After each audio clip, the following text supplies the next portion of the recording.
Okay, I want you to close your eyes for a second. Let's go to Hurghada, Egypt. Ah, the Red Sea. Exactly. And if you've ever been, you know the heat.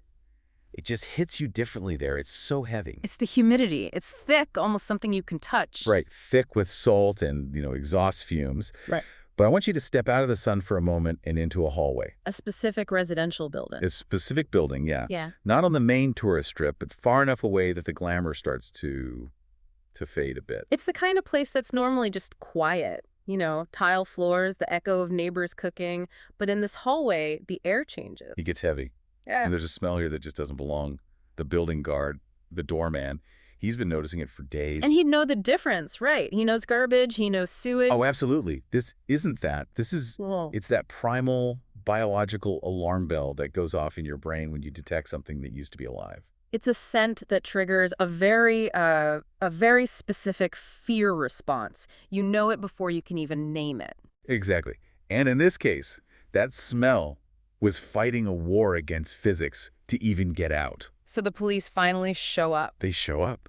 They follow the doorman's nose to this one apartment door. It's supposed to be a storage unit, just a warehouse for some gym equipment. But when they get there, they see something's wrong. Bizarrely wrong. The door isn't just locked, it's fortified. But not with, steel bars or extra locks. No, it was sealed with silicone. Bathroom caulk. Industrial quantities of it. I mean, massive, thick layers of white silicone plastering the top, the bottom, every single crack in the door frame. Wow. It was this desperate, almost amateur attempt to make that apartment hermetically sealed, to keep something in. So the police, they have to start peeling this stuff away. Right. It's rubbery. It's thick. They finally force the door open, and that smell, it just hits them like a physical blow. It's overwhelming. And they're not done yet. Not even close. They move inside deeper into the apartment, covering their faces, and they get to the bathroom door. And guess what?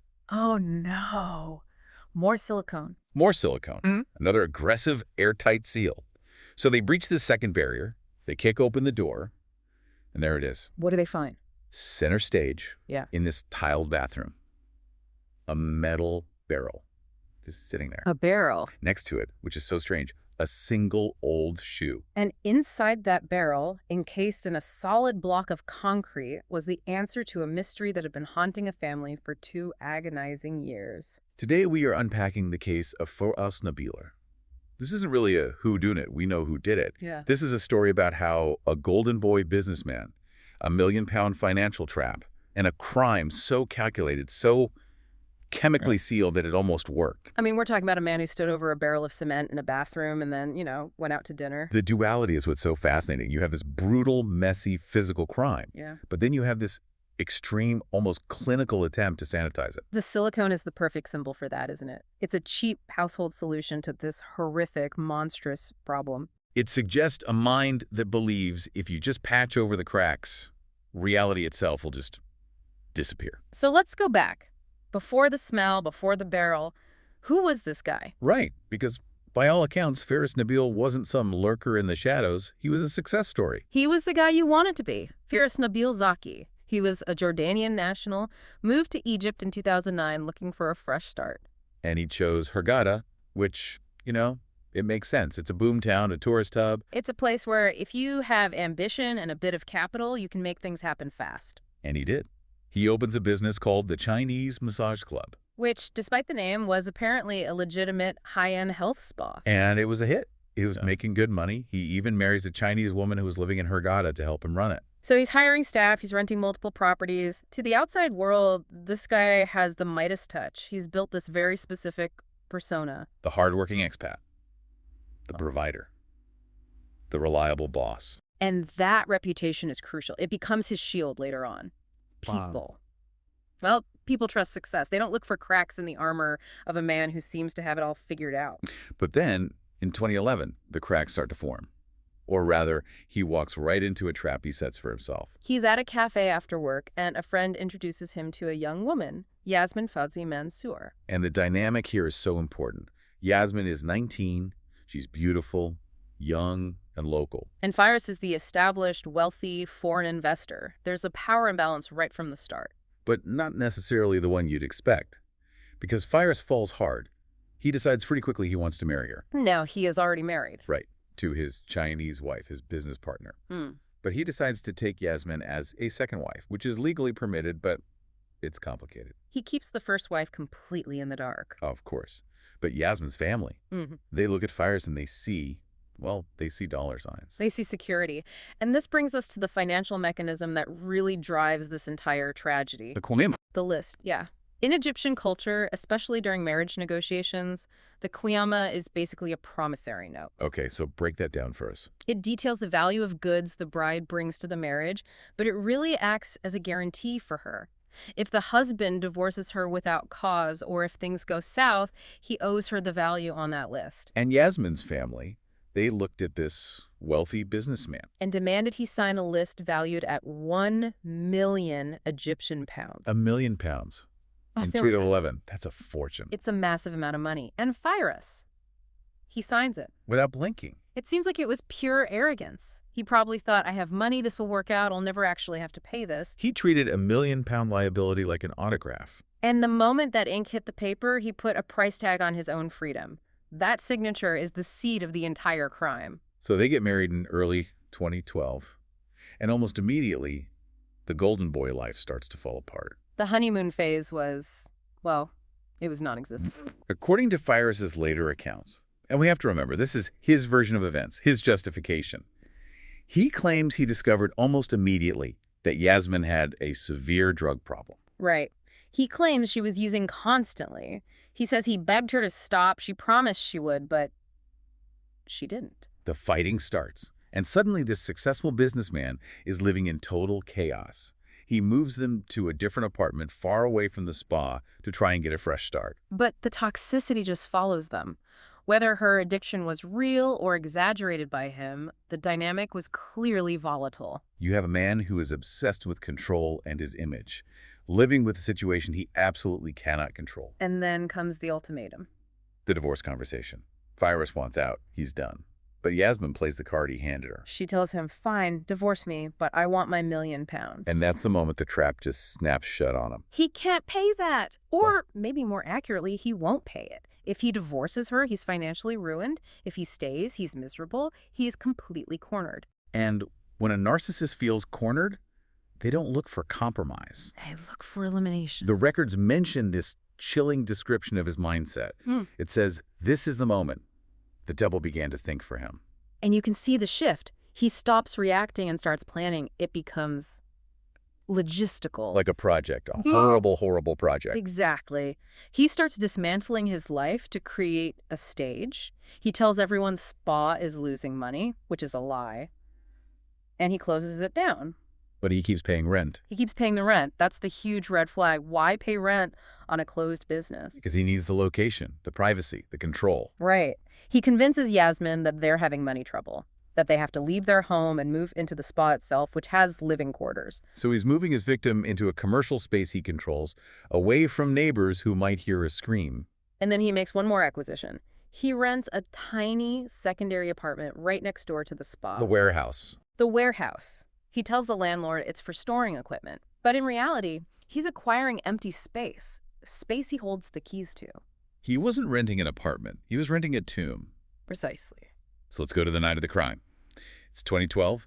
Firas starts the evening playing the perfect family man. He visits his Chinese wife and their son. Everything seems normal.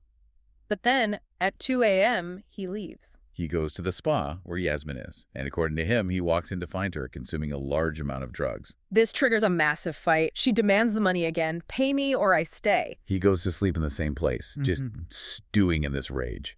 And then, 8 a.m., he wakes up, and he sees her packing her bags. And that's the trigger. It wasn't the fighting, it was the leaving. If she walks out that door, she goes to her family. The family goes to the courts with that £1 million note. His life, as he knows it, is over. His reputation destroyed, his bank account drained. So he snaps. He strangled her. And this detail, this is what gets me. After she's gone, after the struggle, he doesn't run. He doesn't panic.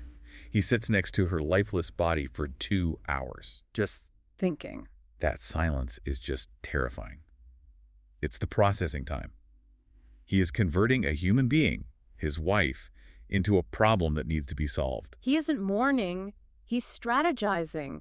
calculating the physics of disposal, And he comes up with a solution that is, this construction work. He goes to the roof of the building. where there just happens to be leftover construction debris, cement, bricks, plastic bags, and empty metal barrels. He brings it all down. He drags a metal barrel into the bathroom. He starts mixing cement by hand in a bathroom. Think about the physical effort that takes. It's messy, it's heavy. He places Yasmin inside the barrel. He packs it with red bricks and plastic bag to fill the empty space. And then he pours the cement over her. Sealing her inside a stone column, inside a metal drum. And then he has to move it. A barrel full of cement and a body must weigh hundreds of pounds. The adrenaline must have been just insane. He drags this thing out of the spa and into that warehouse apartment next door. The one he rented for storage. He puts the barrel in the bathroom of that empty apartment, goes back, and cleans the murder scene with detergents and perfumes. But then, paranoia sets in. He knows biology. He knows that eventually death smells. So the next morning, he goes shopping. For silicone. A massive quantity of it. He seals the barrel itself. Then he steps outside the bathroom and seals the bathroom door from the outside. Then he leaves the apartment entirely and seals the front door from the outside. He is literally building a tomb, layer by layer. He believed that if he could just seal the air gaps, he could pause time. He could keep the truth locked in that bathroom forever. And for 2 years, he did. This is where the story turns into a psychological thriller. The crime is done, now the performance begins. He goes straight to the police station and files a missing person report. We fought, she packed a bag, she just vanished. For 2 full years, Firas Nabil walked around Hurghada a free man. He went to work, he traveled, he played with his son. He didn't just wait, though. He actively participated in the search. This is the part that just blows my mind. It's the ultimate camouflage. Whenever Yasmin's family would get a lead, someone thinking they saw her in another city, Firas would go with them. He traveled with her father and brothers to Sharm el-Sheikh, to Alexandria, to Mansoura. Can you imagine being in that car? He's driving with the family of the woman he murdered, looking concerned, scanning the streets for someone he knows is in a barrel a few meters from his old office. At one point, Yasmin's mother, maybe it was maternal instinct, she started to suspect him. She actually confronted him. And he didn't crack. He turned it around on her. He played the victim. He acted so hurt, so offended. How could you think this of me after everything I've done to help find her? He was so convincing that the mother actually apologized to him. She apologized to her daughter's killer for doubting his innocence. That is masterclass gaslighting. It's chilling. He controlled the narrative completely. The grieving husband, the helpful son-in-law. But he couldn't control nature. That's the thing about trying to fight physics. You can seal a door with silicone, you can seal a barrel, but decomposition creates pressure. It creates gas. Eventually, the physics of death will overcome the chemistry of silicone. 2 years later, the guard at the building starts smelling that smell we talked about. It's coming from the warehouse. The police are called. They trace the odor. And just like we described, they find the seals, they peel them back, they breach the apartment, then the bathroom. And there it is, the barrel. The forensics team cracks it open. They find the shoe first, then the remains. It's Yasmin. And just like that, the Golden Boy's mask falls off. They arrest him, and when they confront him with the body found in property he rented, he breaks. He confesses everything. He killed her to save £1 million. And in the end, look at the math. He didn't want to pay the debt.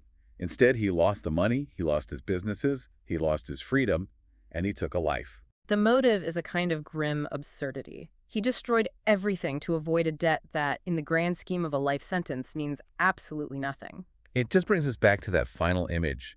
Firas, driving across Egypt, looking out the window, pretending to search for his wife, all while knowing exactly where she was. It forces you to wonder about the people we think we know. Firas maintained a perfect facade for 2 years. He laughed, he ate, he slept. He just existed in society while maintaining this horrific secret. It makes you realize how thin the layer of civilization really is. Sometimes it's just a layer of silicone holding back the unthinkable. And eventually the seal always breaks. That's it for this deep dive. A tragic story, but one that reminds us that the truth, it has a way of surfacing no matter how deep you bury it or how much sealant you use. Take care of yourselves. And we'll catch you on the next one.